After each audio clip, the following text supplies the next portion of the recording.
Pues ya estamos aquí en nuestro análisis en perspectiva, hablando, intentando entender, al menos para quienes no somos expertos en la materia, qué es esto del Acuerdo de Asociación Transpacífica. Y lo que te pediría antes de, digamos, describir en concreto el instrumento y las negociaciones que están teniendo lugar alrededor del mismo, si nos ayudas, Ulises, a ubicar un poco en qué contexto se viene, digamos, gestando este acuerdo comercial. Mira, primeramente hay que señalar que las negociaciones dentro de la Organización Mundial del Comercio han estado empantanadas durante mucho tiempo, la ronda Doha, y se ha visto la comunidad internacional en la necesidad de buscar acuerdos regionales como alternativa a este fracaso en la liberalización del comercio internacional. Ya desde principios de la década de los 90, APEC había estado iniciando ¿Qué es APEC, perdón? Es el mecanismo, el Foro de Cooperación Asia-Pacífico, que desde principios de los años 90 ha estado trabajando para liberalizar el comercio, las inversiones en toda esta región.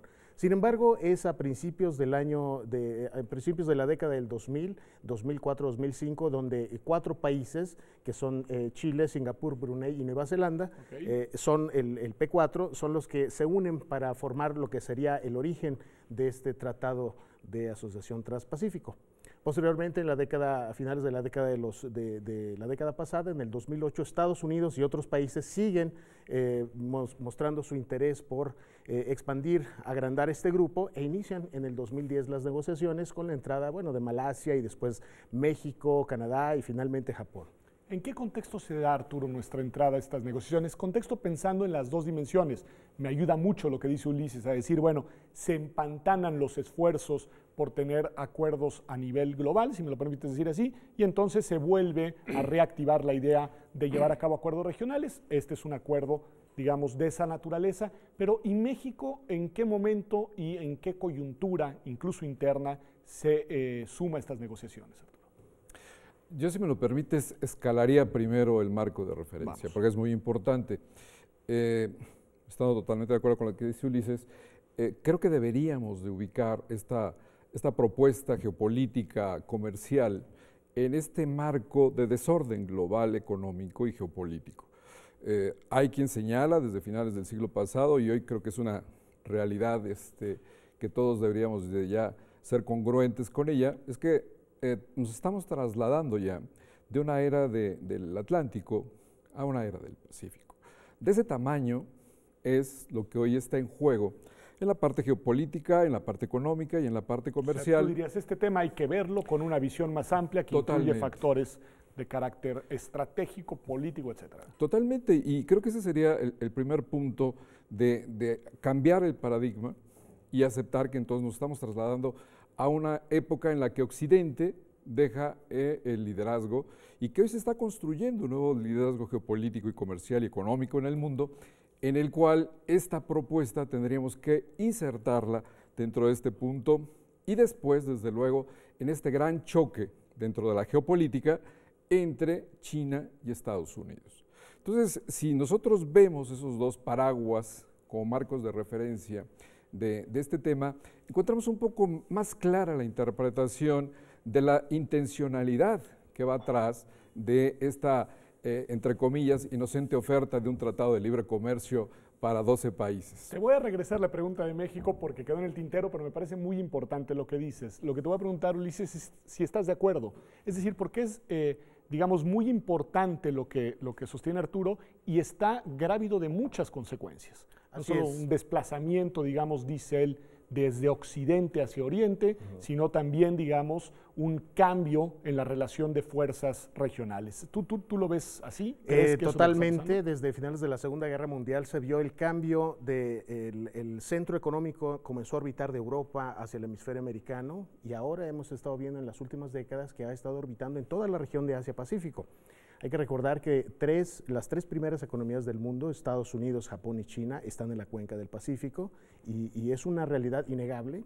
Ahora, México parece ser que está un poco atrás de los esfuerzos que está haciendo ya los Estados Unidos desde el año 2008-2009 para enfocar su proyecto a futuro, proyecto económico y su estrategia geopolítica a la región de Asia-Pacífico. A ver, y ahí ahora preguntaremos el por qué, pero te diría, nos dice México está un poco atrás, pero quiero regresarme un punto que tiene que ver en cómo ubicamos a México en estos esfuerzos en los cuales, según nos dice Ulises, Estados Unidos sigue teniendo un papel importante. Nosotros teníamos, tú has escrito sobre eso, tienes ahora a los 20 años un volumen estupendo analizando el Tratado de Libre Comercio con América del Norte. Teníamos nosotros ahí un tratado que sigue vigente y que cómo nos ubica y cómo juega en esta nueva, digamos, dimensión de negociaciones hacia otra región del mundo, Arturo.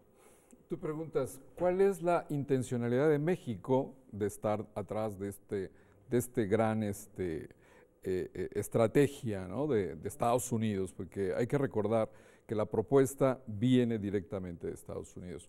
Y yo te diría que no la hay, o sea, en principio no hay una respuesta clara. Lo más cercano a una respuesta ha sido que tenemos que ir porque Estados Unidos va.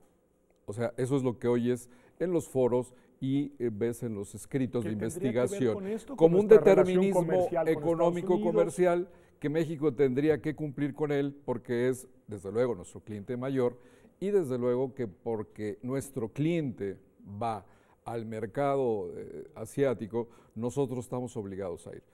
Más allá de cuestionar o estar de acuerdo o no estar de acuerdo con esa tesis, lo que preocupa es la simpleza, ¿no? del aforismo y de que tengamos que, sin ver las dimensiones de lo que busca esta estrategia en su plano integral, que nosotros no tengamos una estrategia que creo que deberíamos de construir de cara a esta posibilidad de firmar un tratado de libre comercio con economías de Asia-Pacífico que puede resultar desde luego interesante, pero bajo una expectativa de complementación de mercados. Yo te diría, bajo este esquema, que incluso en los Estados Unidos hoy se cuestiona mucho las ventajas que puede recibir Estados Unidos, digamos, el comercio y el mercado y la industria norteamericana en general de este tratado, porque Estados Unidos es deficitario con este mercado, sobre todo en la parte de manufactura, con el cual pierde más de 500,000 millones de dólares al año, con lo que es Asia-Pacífico, sí, ya no digamos con China, que son alrededor de 300,000 millones de dólares, y que hay un gran debate en el propio Estados Unidos, o sea, con nuestro cliente mayor, un debate sobre si realmente debería de ir a hacer un tratado de libre comercio, ojo, con unas economías que, entrecomillado, todavía tienen ciertas dudas sobre las reglas de ese libre comercio. Debate que, si no me equivoco, y aquí me pueden corregir, porque uno ve una parte de la realidad nacional y no necesariamente ve todos los temas que están discutiendo, pero tengo la impresión de que en México no se está dando un debate en varias, en todas las sedes en las que debería darse alrededor de esta negociación. ¿Me equivoco, Ulises? O... No, tienes toda la razón. La propia naturaleza, como se había mencionado en el segmento anterior, de estas negociaciones es la secrecía. Que tú lo has sostenido, lo has escrito. Esto es terrible porque, bueno, pues causa muchísima suspicacia de que lo que se filtra a través de los medios de comunicación, a través de las redes, en la red de internet, es que, bueno, las grandes corporaciones son las que realmente están dictando esto, ¿no? Sabemos que hay grupos de interés o stakeholders que están al tanto prácticamente del proceso, pero en términos muy generales. Pero no se sabe lo que se está negociando. A ver, importantísimo, y sí me quiero detener un segundo, y luego, Arturo, me gustaría una reacción tuya también al tema, porque lo que nos estás diciendo es que la secrecía en parte se puede explicar, pero también puede ser funcional para que las negociaciones no necesariamente las esté llevando como actor principal, en este caso el Estado mexicano, las autoridades del gobierno, sino otros actores económicos de carácter transnacional. ¿Sí sería esa? Yo creo que en el caso de México queda muy claro que es la Secretaría de Economía, la Subsecretaría de Comercio Exterior la que está negociando esto,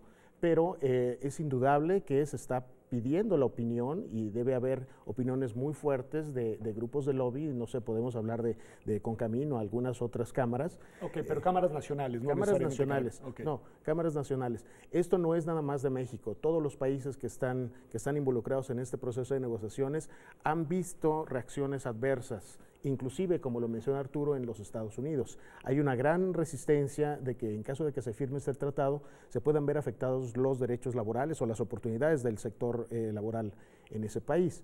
En el caso de México, a mí me preocupa particularmente que, por ejemplo, en el Congreso, en el Senado, se han dado 2 o 3 reuniones muy breves donde se explica lo que es el TPP y las oportunidades de una forma muy simplista, como lo menciona Arturo, con presentaciones en PowerPoint. Y realmente los mismos legisladores de México están en la oscuridad sobre qué está sucediendo. Importantísimo. Una reacción sobre eso, Arturo, porque me parece importante.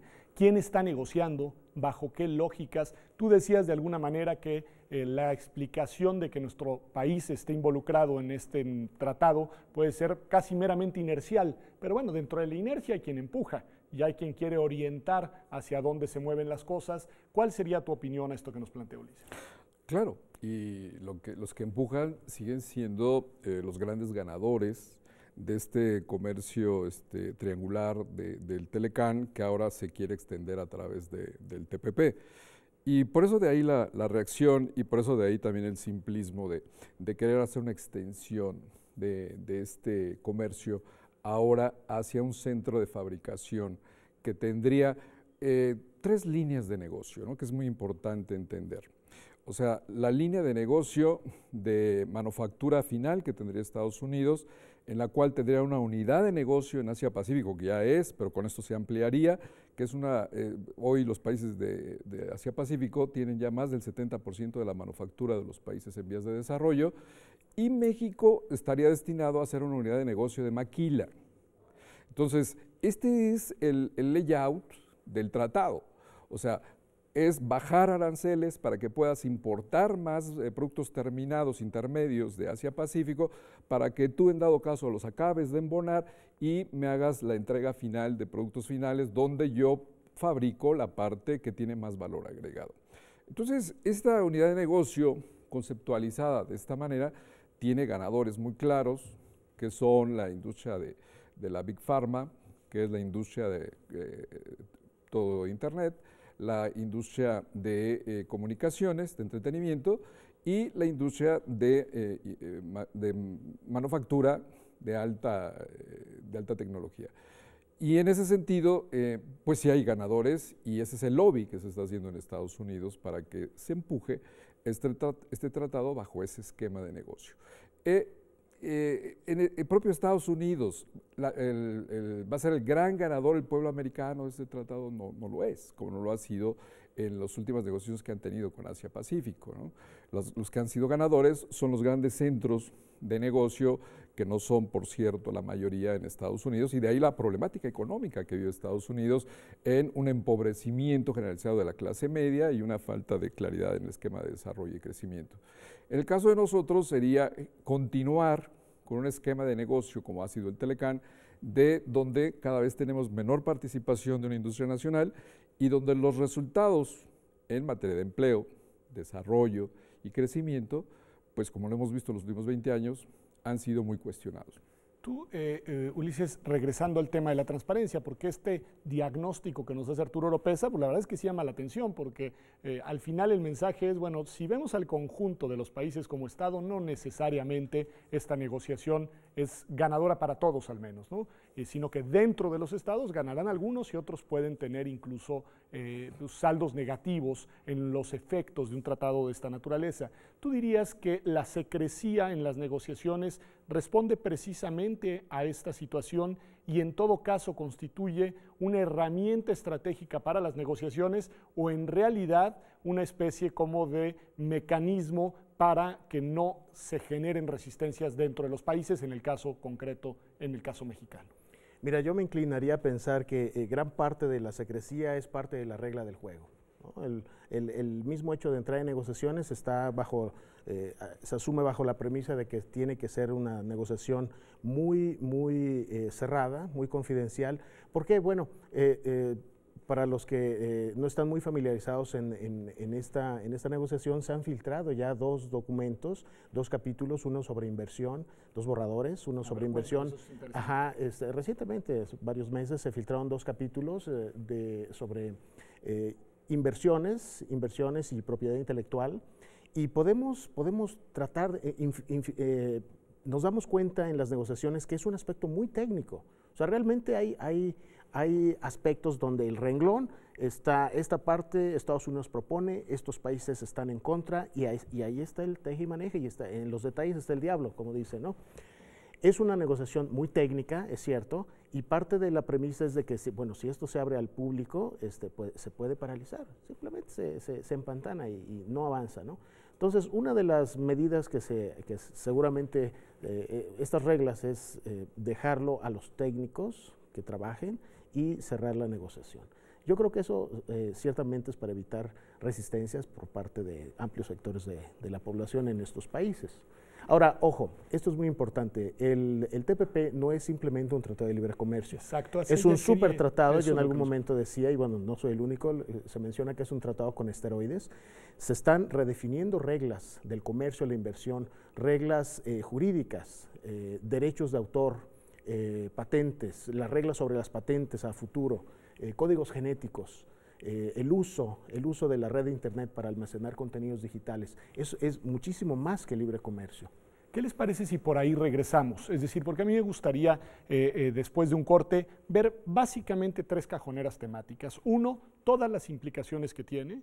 2, a mí me gustaría regresar, Arturo, sobre el papel de México y sobre su capacidad de incidir en las negociaciones. Y la tercera, porque a los dos los veo un poco escépticos, digamos, de lo que está pasando. No sé si habían alternativas, pero sí quiero preguntarles si es que las hay, cuáles podrían ser y si estamos a tiempo o no de incidir, digamos, en el rumbo de esta negociación comercial. Pero vamos a un corte, ya volvemos. Estamos aquí nosotros el día de hoy en Observatorio, hablando, como usted ha visto, de un tratado comercial que nos involucra, que nos afecta y que no podemos nosotros desconocer. Ya volvemos aquí a Observatorio a hablar del TTP.